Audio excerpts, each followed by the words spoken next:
Welcome guys, it's Mike with Motivate Fabrication again. So, as you've seen in the last few videos, I've kind of gotten into blacksmithing. As far as this channel goes, it's not going to be blacksmithing from here on out. I kind of bounce around. I get interested in one thing, I'll mess with it for a while, like the Hindi lathe, I messed with it for a while, or just whatever I'm doing, I kind of bounce from one thing to another. So I apologize if you are interested in one subject but not another, but it's kind of just how I am. I bounce from one thing to the next. But as far as kind of the main reason I've been wanting to get into blacksmithing is I love hammers. And when I go to swap meets or any garage sale, I look for old hammers because I really like them. I don't really have any decent sized, short, blacksmith or cross-peen hammers. I picked this one up, I think for 10 bucks at a local swap meet a while back, and this is what I've been using. It's about 2.5 pounds, but honestly, it almost feels like I need something a little heavier, at least have the option to have something heavier. So today I picked up 12 inches of 1045 steel, and I cut a piece here 4 inches long, and I kind of cheated. I've watched some videos, and being I'm a rookie or newbie at this, I decided to cheat a little bit and drill these pilot holes to help me punch this slug out. And what I did was I drilled two 5/16 holes where the side radiuses are basically exactly the width of the punch. I'll see if I can get you in here so you can see that. And what that'll do is help guide the punch through. This is not my idea. I saw this on some other videos, but I think being new, completely new at this is going to be the first hammer that I've ever tried to make, and I'm excited to bring you guys along for the journey. All right, so I got it in there, warm it up, but once again, I don't have the proper tongs. I made this pair which holds 3/4 stock, and I got this pair of flat jaw at 1/4 inch 5/16 material. So to be honest with you, I probably should be making a pair of tongs first, but I'm tired of making tongs. I want to make something cool. So I'll have the same problem as last time. I'll resort to channel locks or maybe some welder's vice grip. I don't know yet. I hope I don't drop the piece too many times, but I'm definitely going to struggle with it. So I'll give this a few minutes to get warmed up and see if I can get this hole punched.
think it's loose.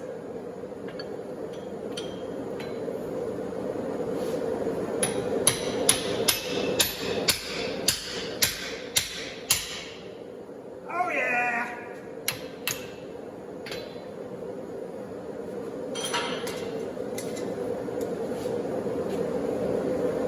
I think what I was doing wrong is I wasn't driving it far enough to one side to shear it all the way off. I was just kind of shifting it side to side. Not for sure, but kind of what it seemed like.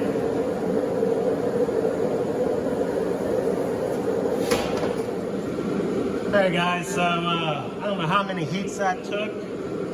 15 or 20, I don't have to go back and count them, but I finally got through. Got the piece back in the forge right now. I'm getting ready to pull it out, but I'm going to use the hammerite drift to size the hole. And then I'm probably going to call it quits on this video and make a part 2 because of how long it took. So I can't imagine how long it would have taken me without drilling those pilot holes. Maybe I should have drilled a third one in the center, but if any of you guys have any ideas what could speed this up, or is this just how hard it is for a rookie? But anyway, let's get this hole drifted.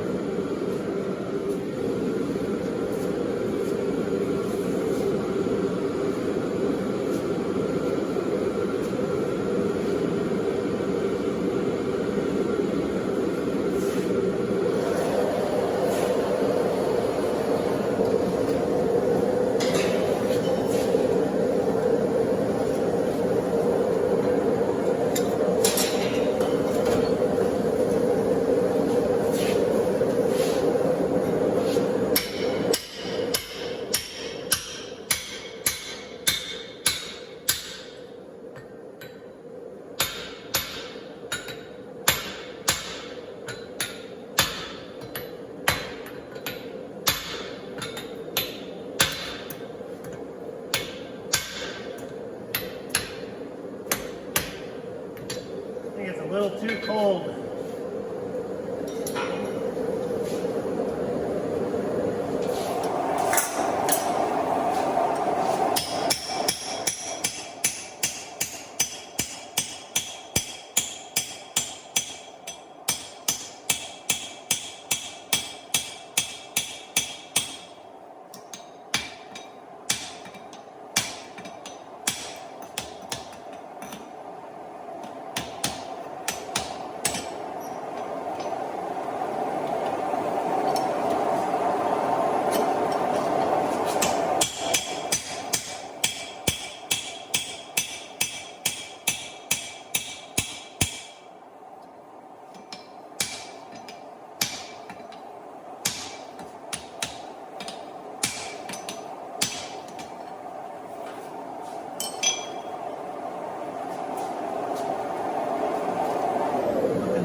drifted hole. Run out of time, so I'll profile and give this my own style on part 2. Thanks for watching. Please subscribe. Thanks.